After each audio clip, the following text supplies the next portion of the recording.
ከዛም ኪዳንን አይኑን ሊያስገልጥ የማይችል ብርሃን ጋርደዋል።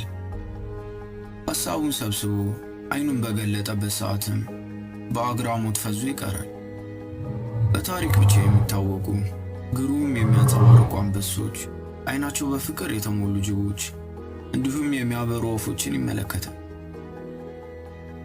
ከአዕዋፍቱ መሃል አንድ አስገራሚ እንስሳ ክንፎቹ እንደ ፀሐይ የሚያበሩ ትልቀቱ ተራራን የሚያስንቅ የዚች ቦታ ጠባቂ ጊዳ የተባለ እርግብን ያያል።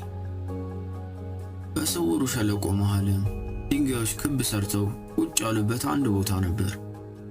ድንጋዮቹም በውስጣቸው የኢትዮጵያ ታሪክ የተጻፈባቸው ነበሩ። ከዛም አንድ ቀይ ፀጉር ያለው ሰው ወደ ኪዳን ይመጣል። ስሙም እንቆይ ይባል ነበር።